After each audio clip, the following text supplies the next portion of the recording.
Welcome to the Slice Champs podcast presented by MOZZ NYC. I'm your host, Sauce, aka Chef Zach, and welcome. Hope everyone had a great New Year. We're starting off the first episode of the second season of this year's podcast. I'm calling it The Art of Doing Nothing, and how the best thing I ever did for my business was to do nothing. So we reached a point where we felt we had peaked, if that makes sense. Like, we hadn't put much money into the business. We were running pop-ups, but there was a certain level, like a certain ceiling to the level of our quality that we weren't happy with. And that also, not so much the quality of the pizzas, but we just really wanted to focus on using more locally sourced grains. So that's kind of where all this started. And it just so happened to synchronize with a few other things, including us feeling that we really peaked in terms of what we were able to do based on what we had at our disposal, really for our media side. The genesis of all this, I think, was the pizza. And, most up until this point in the story, most of our flour had been sourced locally, in the Northeast from a mill in Vermont. We also had sourced some from a place in New Jersey, northern New Jersey, near the Catskills. Very inconsistent, but they had cool varietals. It was just hard to get really local wheats, and something we wanted to focus on. So we really did some research, went out, shopped around, as they say, New York, Pennsylvania, New Jersey, found flowers. Then once we found the flowers, we had to mess around with them. And we just really weren't getting, good pizzas, to be honest. The learning curve was steep. You have to excuse the pups. And so we were like, all right, hold on, let's take a break. It's pop-up season's over. We were, on this point, I was running on an iPhone 7.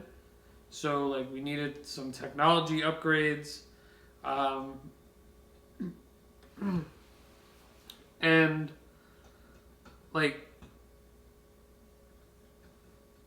it just felt like at this point, creatively, we were spinning our wheels. And also, we weren't putting out good pizzas. So there was nothing, for us to even photograph or try and remix something together.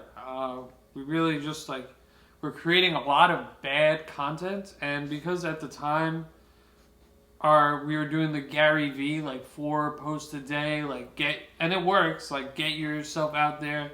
We had a couple of, viral, we're very niche pizza, and we're small, we pop-ups, and we haven't even launched yet our brick and mortar, but even us, we had some really big pieces of content. We have over 100,000 views on TikTok.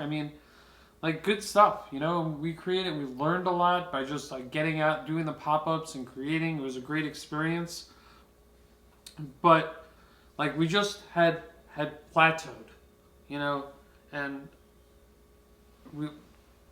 we sat down, with a whiteboard. Normally I have my whiteboard. I think it's in the other room. I have 10 whiteboards. It's a very important tool for me. And we sat down and all right, we reached this level. We're not happy where we're at. We're not going any further. So what do we want to do? What do we need to do it? And how do we need to make it happen? How are we going to get the things we need to get in order to do the things we want to do? And there were like really 4 things. As I said, the pizza, like really getting the pizza dough with the new flours, the new locally sourced shit was like, that was like the genesis like of everything. We had to get the makeup of the pizza right. Obviously, we did that. So then when we looked at this year, because the year is coming to a close, what do we want to do for next year? We wanted to find investors. We really wanted to create higher quality social media, and we wanted to launch merchandise.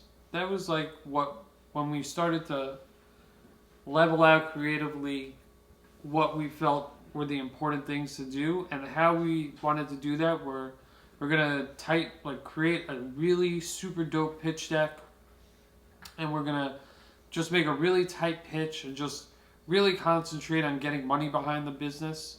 And actually, the first time we did that was to get someone to invest, to give us some money for merchandise and give them a small piece of the company for a few $1,000s. And when I say a small piece, I mean very small piece. It was more like a gift, but I don't like doing people like that, so we looped them in. So now we have the merchandise taken care of. Merchandise is not cheap. We got the custom fucking vans right here. You can get these if you want to show some support. $225. We got the mugs. There's like, I don't know, 15 I think a piece. We got the hoodies. These are like $110. We got the t-shirts. Those are like $50. This is the Vice print. We have our classic print. We got the old school ones. We again this year, like I said, we found some things we weren't happy with and went back and cleaned it up. The font, the text. We love the old text. We use it for some stuff, but this needed an upgrade and whatever. We love this new font. It's called like Ice Cream AC. Anyway, so the big thing though, like, not just the merchandise and obviously finding investors, but like the big thing for someone with no money and no real team, and you're kind of bootstrapping this, is obviously social media. But like I said, I was running on an iPhone 7. I was running pop-ups. I gave my wife all the money. I wasn't taking anything home for myself. This was really like so we could beta test the concept, see how people responded, not have to work a real job and focus on the business. So God bless, my wife for that. But again, when we sat down, and microphones cost money, that light costs money, the diffuser, which I haven't even set up yet, for that light costs money, the microphone for the iPhone costs money, the iPhone 13 Pro costs money, all these different lights cost money, the laptop, which isn't new, but like, you get it. It all costs money. And I need to pay 2 mortgages, and 2 cars, and I have pets, and it's a lot. So, like,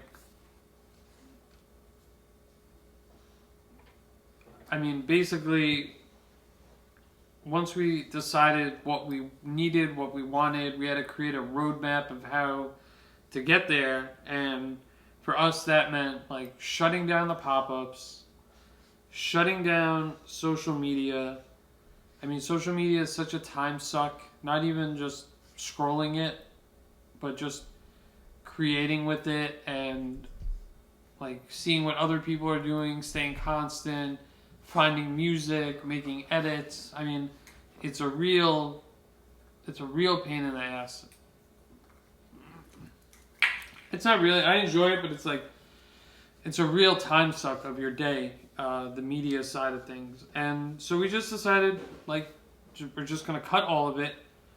We're going to focus on the things we're going to focus on. For us, it meant getting some real jobs, really getting money in. We had a debt we were really trying to pay off. Like, that was weighing us. Now we have financial freedom because we don't have any, like, real debt hanging over our heads outside of, like, the car and the house. And just, like, saving money and focusing on the nuts and bolts side of the business. And like, it was going to take money and time for us to save for these tools and do what we wanted to do. And so, like, what was I going to do in the meantime? And that's when, like, I did nothing for my business. I wasn't promoting on Instagram, not really. I haven't done TikTok. I haven't done YouTube. I haven't streamed on Twitch. I haven't streamed on anything, like, in a long, long time. I've remixed some old stuff occasionally here and there. I post a photo. But it was just too much time, and I really got away from it. And I went back to focusing, like I said, on the nuts and bolts of the business. And as a result, the business, we'll go into this in a different podcast, but our business deck got super fucking tight.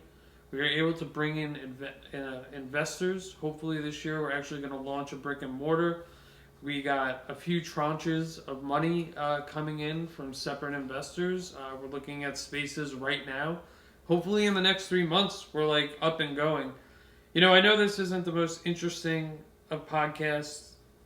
We don't have a very big audience. I don't usually interview people, but it's really just about my experience as a small business owner and hoping I can inspire or save somebody else some time and, you know, teach them from my experience. Again, we got this whole new like setup now in the garage. I'm calling it the studio. I mean, just all that time not spent focusing on social media.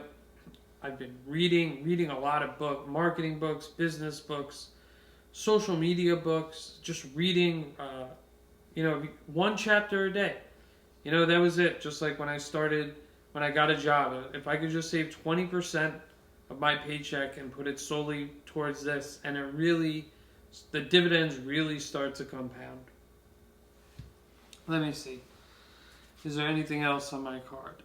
Oh, yeah. So, like, perhaps by doing nothing for my business, perhaps actually we've had the biggest success with it when a hospitality group here, based in Westchester, New York, which is like the 6th borough, just north in the Bronx in New York City, came to us, had really loved, like, some of the other social media stuff and some of the content we were creating and like the buzz we had been generating and our pop-ups, tasted our food and, you know, asked us to partner with them. I can't really get too much into it, but basically I don't have to work for someone else anymore. I'm finally working for myself. I'm you know, I got a piece of the company, so I'm an equity, you know, investor, owner. I mean, all of this just from going back, stopping the bullshit, stopping social media, feeling like I just needed to Gary V the world, content, take a step back, look at where I'm at, where I wanted to be, and really just focus on a game plan. That's really it, just getting back to basics. Like Arnold Rothstein says in Boardwalk Empire, I make 1,000 bets in a day, every day. But some days, there are no bets to be made. Some days, you're best off just sitting, doing nothing, saving your money, marshaling your resources. And so, I hope someone out there finds this useful. Believe me, we plan on having a lot more exciting stuff. I'm still getting the hang of this podcast thing. But you only improve by showing up and doing it. So again, thank you. I hope this helps somebody. This is Sauce, your boy, Chef Zach, with MOZZ NYC. We will see you next week. Thanks a lot, guys.